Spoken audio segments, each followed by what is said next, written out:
Hello, everyone. My name is Janelle Crisell, and I'm the Senior Manager of Food Innovation and Marketing at Pulse Canada. Pulse Canada is the National Association of Growers and Processors, and I'm here to talk about a project that looks at the effect of roller milling configuration on pea and lentil flour quality. So pulses are peas, lentils, beans, and chickpeas. And Canada in particular is a significant producer and exporter of pulses. In particular, we go primarily beans, peas, lentils, and chickpeas, and about 7 to 8 different types of beans. So the role of Pulse Canada in particular is to really emphasize and uh, find new markets and grow the markets for the value-added processing of pulses. So this includes fractionation into proteins and other co-products, but it also includes the milling of pulses into flours. So really one of the key drivers for the interest in pulses are some of their benefits related to both health and sustainability.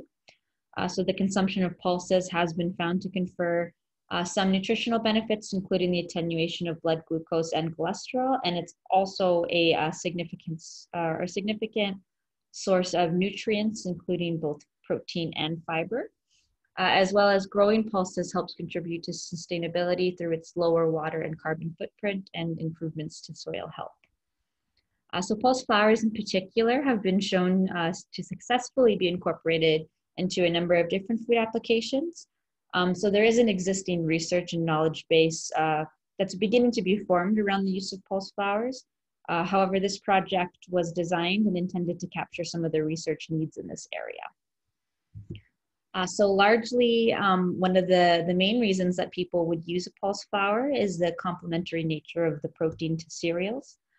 So this figure just shows an example of the increases in both quantity as well as the quality when you include a pulse flour with a cereal-based flour for a number of different products, including crackers and cookies. Just some examples here on this slide. So as I mentioned, the use of pulse flours has been successfully demonstrated in a number of applications. I've included some images here that was done at SIGI here in Winnipeg in Canada, where pulses that were milled differently, this has been found to influence the quality of the food. So you can see here the puffed snack, you milled using different milling methods, had an influence on quality. The milling methods variability can be found here in the nugget applications when it's used as a batter, as well as the use of whole versus split flour. If you take a look on the lower right side here, it was found that the inclusion rate as well as the particle size had an effect on the flour. So although we have existing research that proves the success of incorporating pulse flours into these applications, there's really a need to fully understand some of this variability that occurs between milling methods, between some of the flour characteristics, such as the particle size, to assess the right inclusion rates for some of these applications. So that's what this study was really trying to understand, is address some of these key research needs. This is just another example that really highlights some of the gaps in the research. This is just some preliminary work that was done by the French Institute Improve, in which 2 flours that exhibited the same composition as well as particle size had different functional parameters. So the example here is flour dispersibility over time. So there's a need to understand whether different intrinsic flour characteristics, such as particle shape, starch damage, or protein denaturation, do have an effect on the functionality of the flour. So what's really causing some of these functional differences? So again here, just highlighting some of the needs that are needed to really grow this flour industry is how do we understand to what extent milling configuration can be used to alter and control flour quality, so within a particular milling type, and to understand how some of these flour quality traits affect the functionality of the flour. So in the example here is starch damage. How does that influence the way the flour will behave? And to understand the ranges, so what levels of starch damage will have an effect on the functionality as well as its application in food. So this study used roller milling of one Canadian yellow pea and one Canadian green lentil variety that were both dehulled prior to milling, and really just looked at the effect of two differences in configuration, being the mill flow length as well as the sieve size. So for mill flow length, either a 4-pass or a 6-roller pass was used. Now I'm just going to refer to these as either a short or a long milling configuration, just in terms of their differences to one another, as well as a different sieve size to collect the flour was used. So that particle size below which the flour was collected was either small, as a combination of 150 or 180 microns, or large being 300 microns. So flours were collected using these sieves after each pass, so either 4 or 6 passes. This next figure here demonstrates the mill flow diagram, where this is an example of the 6th pass, in which there were 3 break, so these corrugated break rolls, as well as 3 smooth reduction rolls. So the dehulled flour is fed into the first set of rolls here. The gap between these rolls was always kept consistent, although it does decrease the further along you get within the mill, as well as the feed rate was always kept consistent between different configurations. So the flour and the seed, will pass through the first set of rolls and begin the particle size reduction. So everything that doesn't fall between this first set of sieves, this larger sieve size here, is too large to pass through, so it's going to just carry on and continue more reduction in particle size, just carry on throughout the flow of the mill. The second set of sieve is the one that we altered here, so either a small or large opening, and below this is where the flour is collected. So this smaller sieve or this large sieve was used after every roll pass. So within the 6 passes, there were 6 flours that were collected. Everything that didn't fall either above the first sieve or below the second sieve, it was fine enough to be passed on to the reduction rolls, where it's going to undergo further particle size reduction and be collected as flour as part of these passes here. So if you take a look at the shorter milling diagram, you can see the difference here being that the second and third break rolls were removed. So these different configurations led for a total of 20 flours that were collected for each pulse type. And these 20 flours, 20 for pea and 20 for lentil, were analyzed in terms of their physicochemical as well as functional characteristics. And you can see here just a list of the methods that were used for each of these tests. So by altering some of these roller milling parameters, we were able to achieve a large amount of variability in both the chemical composition as well as the physical characteristics of the flours. And I just want to highlight here that when I'm talking about a milling configuration in particular, that's going to be the applied milling setting. So either the combination of a long diagram with a small sieve. So this column would be an individual configuration. And the variability within this configuration will be differences between the rolling streams, which is the flour that's collected after an individual pass. So there was a large amount of variability, which is interesting because if you recall at the introduction, we know that variability does occur between milling methods, but it's interesting to note that within a particular mill type, there also exists a large amount of differences. In particular, we found that the sieve size, although not surprisingly, had a large effect on the particle size distribution, where a larger sieve size produced an on average larger median particle size. However, it's worth mentioning that overall, all the flours produced in this study were quite fine, with a median particle size below 160 microns. As well as this large sieve appeared to contribute to more variability in the starch damage content, where the opposite occurred for the chemical composition, where the smaller sieve size yielded larger ranges than the large sieve, so that 300 micron sieve. Although I do want to mention that the principal component analysis, it didn't highlight any particular configuration as being discriminate for any of these chemical parameters. If you take a look at the image on the left here, this is a particle size distribution of the flowers. So you can see here that there is a trimodal distribution for the particle size, in that this first or this rightmost peak here is a complex of some of the internal components of the seed that haven't been effectively separated. So it's going to be mixes of starch, protein, fiber that are complex together. Whereas as you reduce the particle size and you also can, during milling, separate some of these components. So that's where you're going to see these other two peaks here. Whereas this middle one is related to the starch-rich particles, which are a bit larger, on average about 30 microns. And this little one here is protein-rich particles. So the protein particles themselves are a lot finer at around 4 microns. So throughout the milling process, you're both reducing the particle size as well as separating some of these internal seed components. So one of the other parameters that we looked at was the particle shape.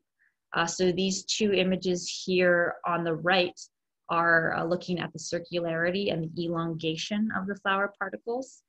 And you can see that there wasn't a lot of differences between the flowers, which is just reflected of the fact that they were milled using the same method. So where you would see large differences is between milling methods. So for example, roller milling compared to pin milling, in that they impart different types of forces on the seed that cause them to fracture differently, where you would see differences in particle shape. So one of the relationships that we found was that as the flowers became finer, there was a higher amount of damaged starch content in the flower.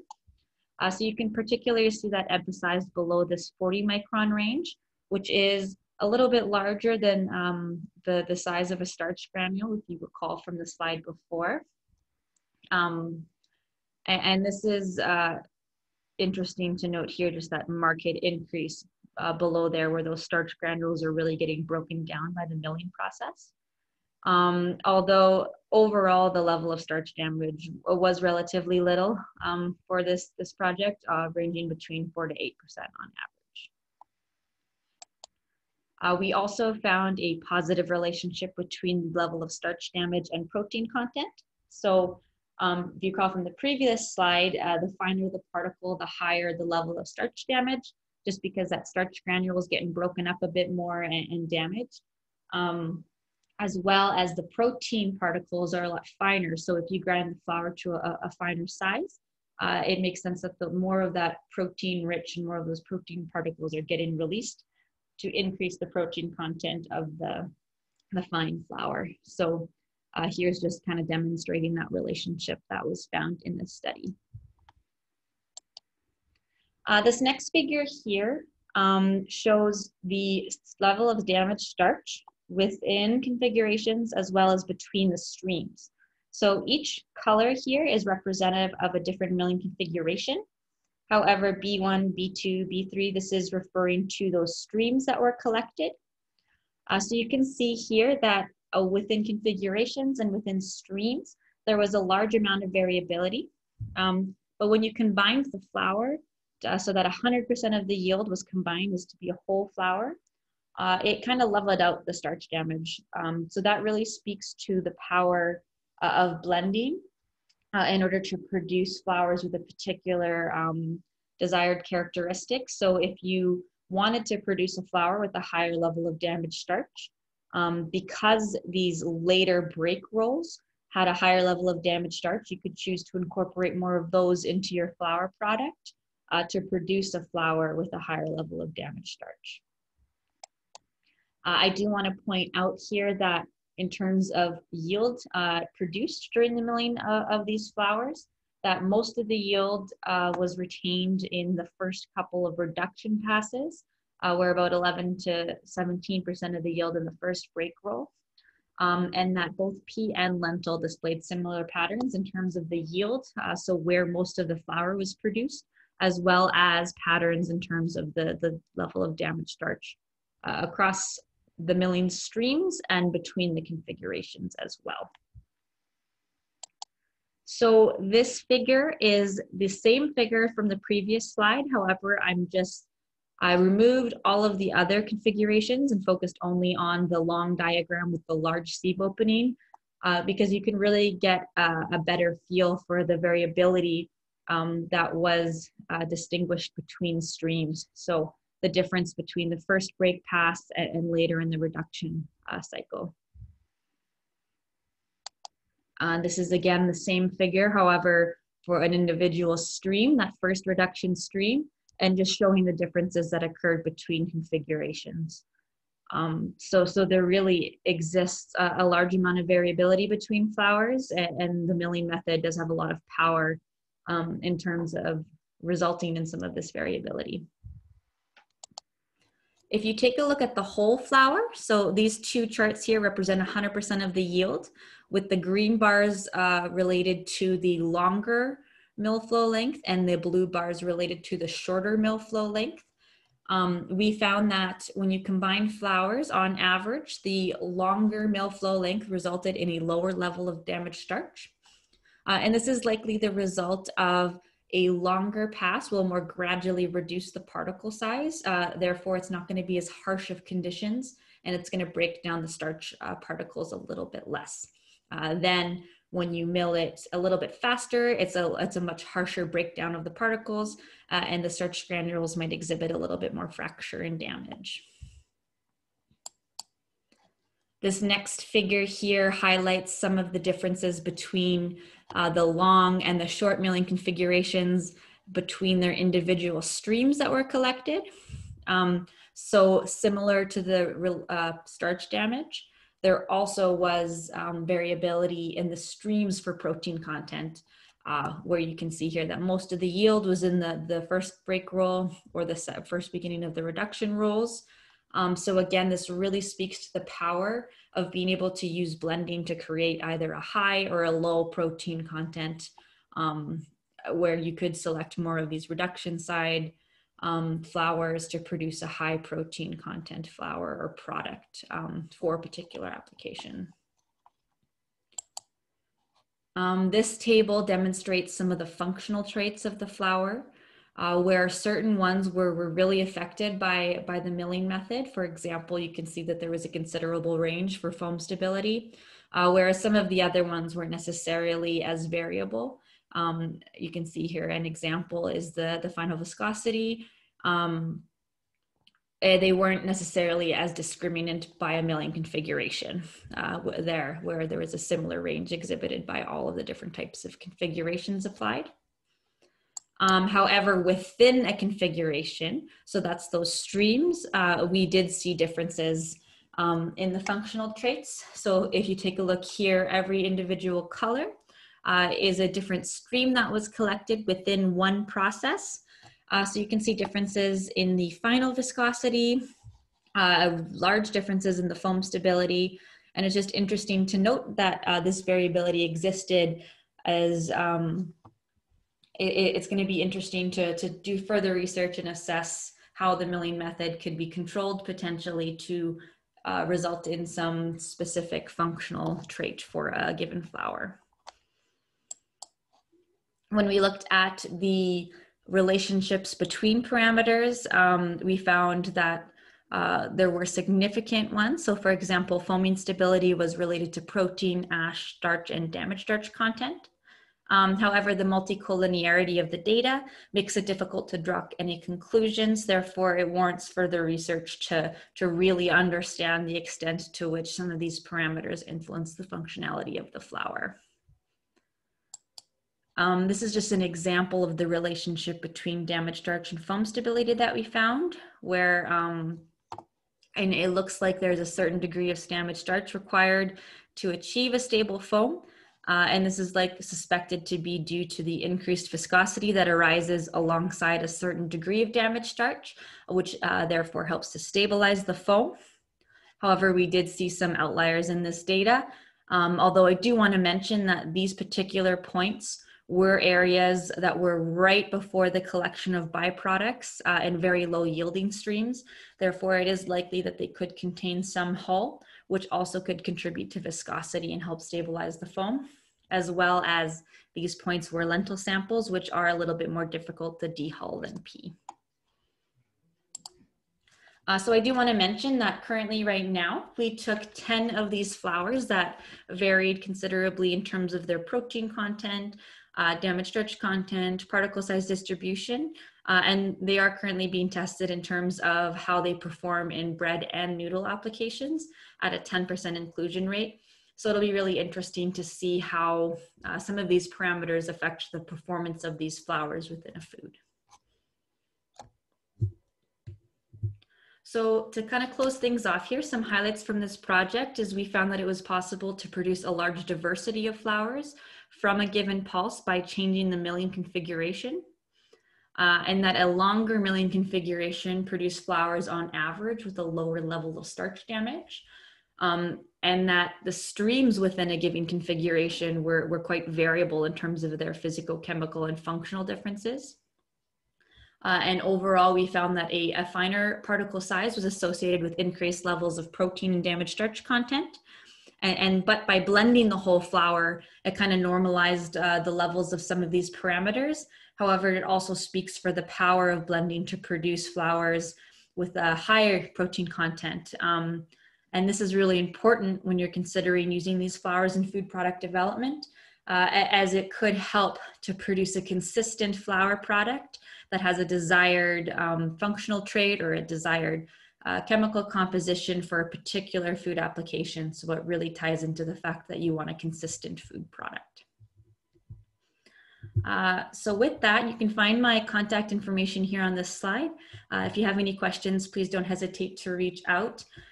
Pulse Canada as well has a staff with a large array of expertise, so you can find all of my colleagues' contact information on the website that's listed here. Thank you very much.